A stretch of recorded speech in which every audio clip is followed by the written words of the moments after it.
to a new session of KCC tutorials। बच्चों, आज हम 8th इंग्लिश का 3.3 the last lip A lesson सीखने जा रहे हैं। एक ऐसा बेहतरीन लेसन है ये, बहुत ही आपको मजा आएगा ये सीखने के लिए। तो वीडियो स्टार्ट करने से पहले आपको एक रिक्वेस्ट है, अगर हमारी वीडियोस आपको अच्छी लग रही हो, इनका आपको फायदा हो रहा हो, तो इन्हें ज्यादा से ज्यादा लाइक, शेयर एंड कमेंट करते जाइए। और अगर आपने अब तक हमारे चैनल को सब्सक्राइब नहीं किया होगा तो प्लीज सब्सक्राइब भी कर दीजिए। So let's start our today's lesson the last week. In the poorer part of New York there was a colony where many struggling artist live. एक न्यूयॉर्क का एक ऐसा हिस्सा था, पुअरर पार्ट यानी कि जहां पर गरीब लोग बहुत रहते थे, वहां पे एक कॉलोनी थी जिसमें सारे आर्टिस्ट, स्ट्रगलिंग आर्टिस्ट यानी कि जो अपने करियर बनाने के लिए झगड़ रहे यानी कि कष्ट कर रहे हैं, बहुत ही स्ट्रगल कर रहे हैं, ऐसे आर्टिस्ट रहते थे। Among there were Sue and Johnsy, और उन आर्टिस्ट में से दो आर्टिस्ट कौन सी थी? दो लड़कियां, Sue and Johnsy. They had come to New York from different parts of united state. US के अलग अलग हिस्से से वो न्यूयॉर्क में आई थी अपना career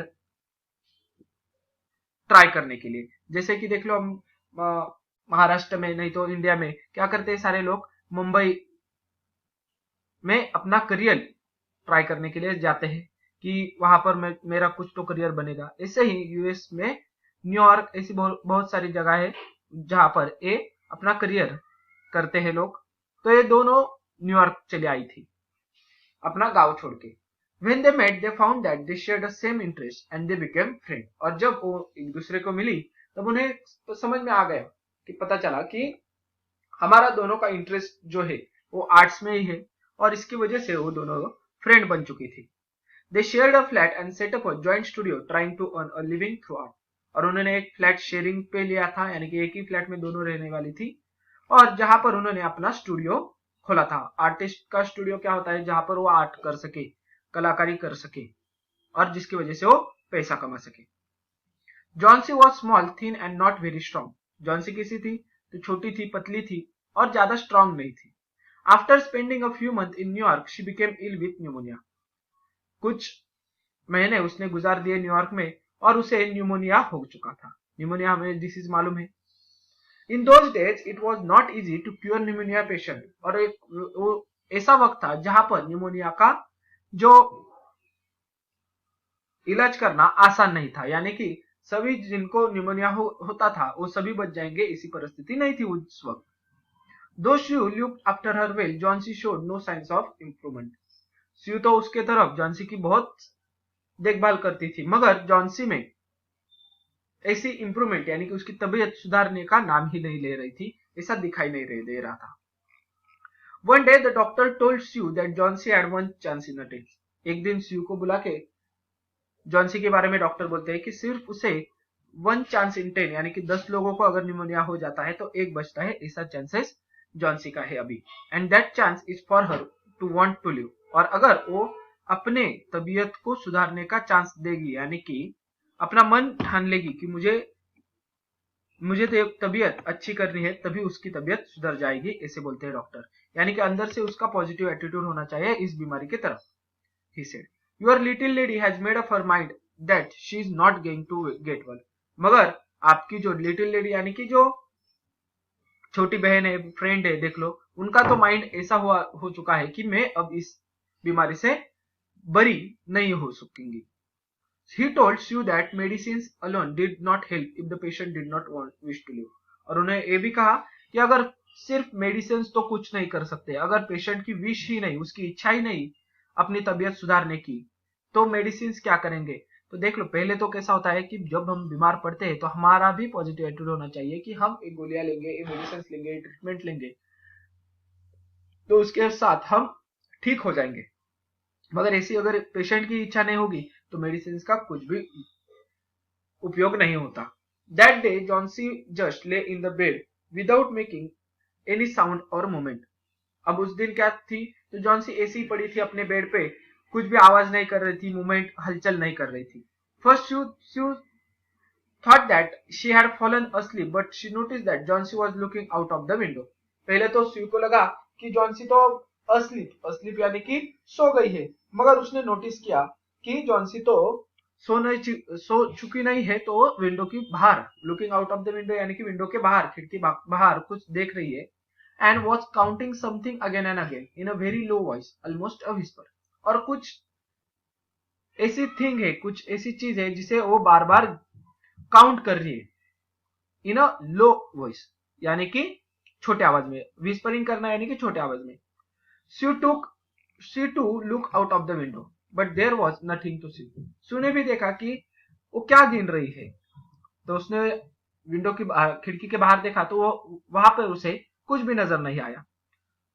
only an old ivy vine knot and decay of the roots climbing half the way of the brick wall। सिर्फ एक चीज दिखाई दे रही थी, बहुत ही पुराना ऐसा ईवी वाइन यानी कि लता, लता यानी कि जिसे हम मराठी में नहीं तो हिंदी में वेल बोलते हैं। तो ईवी ए जैसे कि ईवी का वेल था, नार्ल, नार्ल यानी कि ट्विस्ट। अब किसी चीज को एक ट्विस्ट करते हुए ऊपर गया था वो वेल। And decay at the roots, और उसके रूट्स जो मूली थी वो क्या हो चुकी थी, डिके हो चुकी थी। Climb half way of the brick wall, और जो आगे की ब्रिक वॉल थी यानी कि ईट की जो दीवार थी उस पर हाफ वे, आधे तक वो वेल ऊपर गया था। The cold breath of autumn had taken away most of the leaves, और जो कोल्ड ब्रीथ था यानी कि जब वहां पर अब बहुत ठंड पड़ चुकी थी, तो ठंड में क्या होता है, वहां के पत्ते झड़ जाते हैं। तो उस वेल के सभी पत्ते लगभग हैड टेकन अवे मोस्ट यानी कि लगभग सभी पत्ते झड़ गए थे, गिर गए थे। Only the skeleton branches were left, और उसकी सिर्फ वो जो ब्रांचेस थी वही बच चुकी थी। जैसे कि देख लो, हम किसी दोस्त को बहुत ही पतला होगा तो बोलते हैं हमें उसका स्केलेटन नजर आ रहा है सिर्फ, यानी कि ढांचा, बोन्स वगैरह सिर्फ। तो ऐसे ही उस ट्री के सिर्फ ब्रांचेस नजर आ रहे थे, उस पे ज्यादा पत्तियां नहीं थी। क्लिंगिंग टू द ब्रिक्स, और वो ब्रांचेस चिपक गई थी, अटक गई थी उन ब्रिक्स के अंदर। तो वहां पे अब स्यू बोलती है, व्हाट इज इट डियर, आप क्या कर रहे हो, आप क्या देख रहे हो। तो जॉन्सी बोलते हैं, 6 said Johnsy, they are falling faster now, 3 days ago there were almost 100। तो जॉन्सी बोलती है 6, और they are falling faster now, वो अब जल्दी से गिर रहे हैं।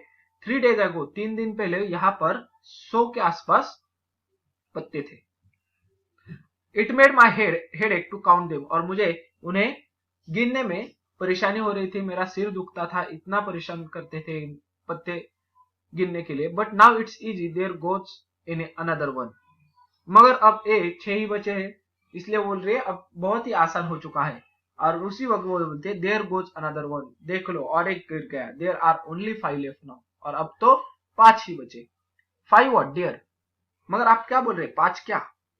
Leaves on the ivy vine, उस ईवी वाइन के, ईवी वेल के सिर्फ 5 पत्ते बच गए हैं। When the last one falls I must go too, और जब लास्ट पत्ता झड़ जाएगा, गिर जाएगा, तब मुझे भी यहां से जाना होगा, यहां से जाना होगा यानी कि मैं भी मर जाऊंगी, इसे उसने मान लिया था। I have know that the 3 days didn't the doctor tell you, और मुझे मालूम है कि डॉक्टर ने लगभग ऐसा बोला होगा कि मैं सिर्फ 3 दिनों तक जिंदा रहूंगी। Didn't the doctor tell you, क्या बताया नहीं क्या तुम्हें। Oh I never heard such nonsense, तो सेड स्यू बोलती है, ऐसी बेहुदा मूर्खता भरी बात मैंने कभी नहीं सुनी है कि पत्ते झड़ जाएंगे और किसी इंसान की जान जाएगी। ऐसा होता है क्या कि किसी पेड़ के पत्ते झड़ जाएंगे, आखिरी पत्ता जब गिरेगा उस इंसान की भी, उसे देखने वाले इंसान की भी जान जाती है। ऐसा सुना है कभी आपने। तो ऐसी नॉनसेंस चीज बात अब जॉन्सी कह रही थी उस स्यू को। What have old ivy leaves to do with getting well, अब इन ईवी लीव्स का यानी कि उस वेल के पत्तों का और अपने तुम्हारे ठीक होने का क्या संबंध है। And you used to love that vine so, और तुम उस वाइन से प्यार करती हो। डोंट बी सिली, ऐसी मूर्खता भरी बातें मत करो। The doctor said that you have excellent chances of getting well, और डॉक्टर ने मुझे क्या कहा है कि तुम अच्छी तरीके से ठीक हो सकती हो।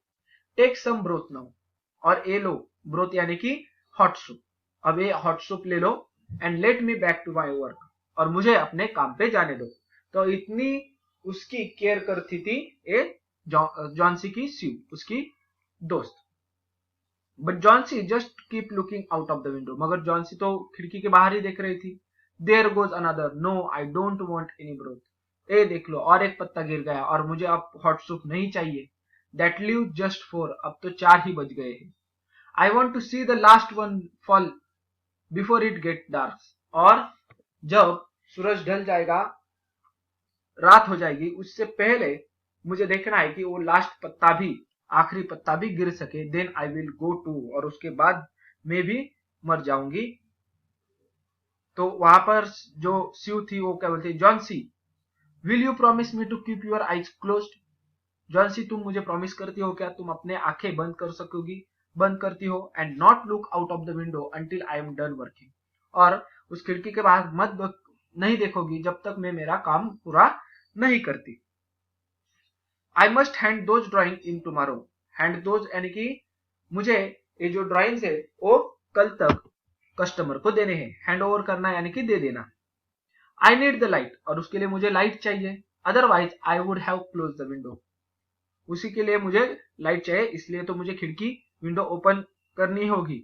मगर अब तुम देखती रहोगी उस पेड़ को, उस वेल को, तो मुझे वो जबरन वो खिड़की बंद करनी होगी। देख लो, I don't want you to keep looking at those silly ivy leaves, और मुझे ऐसा नहीं देखना है कि तुम उस वेल की तरफ, ईवी लीव्स की तरफ देखो, ये मुझे अच्छा नहीं लगेगा। Tell me as soon as you have finish, said Johnsy, तो जॉन्सी उसे बोलती है, अच्छा ठीक है, तुम जब, यानी कि जब तुम्हारा काम खत्म होगा तो पहले मुझे जल्द से जल्द बता दो कि तुम्हारा काम खत्म हो चुका है, जिससे मैं उस ईवी लीव्स को देख सकूं। क्लोजिंग हर आइज, और उसकी आंखें, वो जॉन्सी अपनी आंखें बंद करती है, because I want to see the last one fall, और मुझे वो देखना है, ऐसे बोलकर वो अपनी आंखें बंद करती है। ट्राई टू स्लीप, सेड स्यू, और स्यू उसे बोलती है, चलो अब सोने का प्रयत्न तो कर लो आप। I must call Behrman up to my model for the old man, और बेहरमन को मुझे बुलाना है एज अ मॉडल, मॉडल यानी कि जब चित्रकारी करते हैं तो एक मॉडल सामने रखकर उसकी मदद से चित्रकारी करते हैं ये लोग, तो बेहरमन को ये क्या करने वाले थे, एज अ मॉडल लाने वाले थे। That I am drawing and I will not be gone a minute, और मैं एक ही मिनट अपना वेस्ट नहीं करना चाहती, अपना जाया नहीं करना चाहती। अब अगले कुछ हिस्से में इस बेहरमन जो मॉडलिंग करता है, उस इंसान की हमें इंफॉर्मेशन दी है, वो देखते हैं हम कि कौन है ये Behrman. Old Behrman was a painter who live on the ground floor, अब ये ऊपर रहते थे, और ग्राउंड फ्लोर पे ओल्ड बेहरमन यानी कि बूढ़ा इंसान है वो रहता था। But he was failure in the art, मगर वो अपनी कला में फेल हो चुका था, ज्यादा पैसे कमा नहीं पाया था। For 40 years he had wielded the brush, 40 साल से वो wielded the brush यानी कि अपनी चित्रकारी दिखा रहा था लोगों को, but not made any money, मगर उससे वो ज्यादा पैसे नहीं बना पाया था। He had been always about the paint a masterpiece, और जब भी उसे मिलेंगे कोई तो वो क्या कहता था कि मेरा मास्टरपीस के बारे में ही वो बोलता था, ऐसा मास्टरपीस बनाना है मुझे, ऐसा मास्टरपीस बनाना है। But have never it began it, मगर अपने मास्टरपीस की उसने अब तक तैयारी स्टार्ट नहीं की थी, बिगन यानी कि स्टार्ट नहीं किया था। For several years he had only made a few paintings, और बहुत सारे वर्ष हो गए थे, पिछले ऐसे कुछ वर्ष थे कि जिसमें उसने बहुत ही कम ऐसी चित्रकारी बनाई थी, बहुत ही कम पेंटिंग्स बनाई थी। He earned a little by serving as a model to the young artists in the colony, और वो क्या करता था, तो जो यंग आर्टिस्ट थे, पुअरर आर्टिस्ट थे उस हिस्से में, तो उनके लिए एज अ मॉडल सर्व करना यानी कि सर्विस दे रहा था, जिससे वो कुछ पैसे कमा रहा था। Who could not afford other models, जो यंग आर्टिस्ट थे वहां के पुअर, जो दूसरे आर्टिस्ट को अफोर्ड यानी कि उतने पैसे नहीं थे उनके पास कि दूसरा आर्टिस्ट ले सके, तो बेहरमन को बुलाते थे as an model. He always talked of his coming masterpiece, और जब भी बेहरमन को बुलाएंगे तो वो हमेशा अपने मास्टरपीस के बारे में ही सभी से बातें करता था। तो देख लो, मास्टरपीस के बारे में अब बेहरमन बातें करता है, और बेहरमन क्या करता है, तो पेंटर था पहले, तो पेंटिंग निकालता था, मगर अब एज अ मॉडल वो काम करता है, वो ओल्ड पर्सन के। तो अब इस कहानी में आगे क्या होता है और इस कहानी में ओल्ड बेहरमन क्यों आए हैं, ये हिस्सा हम इस कहानी के सेकेंड पार्ट में सीखेंगे। तो आशा करता हूं जो आज का लेक्चर था वो आपको समझ में आ चुका होगा। तो अगर ये वीडियो आपको अच्छी लगी होगी, हमारी वीडियोस का आपको कुछ फायदा होता होगा, तो प्लीज इन्हें ज्यादा से ज्यादा लाइक, शेयर एंड कमेंट करते जाइए। और अगर आपने अब तक हमारे चैनल को सब्सक्राइब नहीं किया होगा तो प्लीज सब्सक्राइब भी कर दीजिए।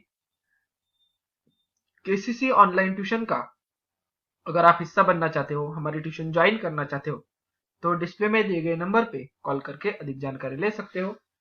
Thank you for watching. Good bye.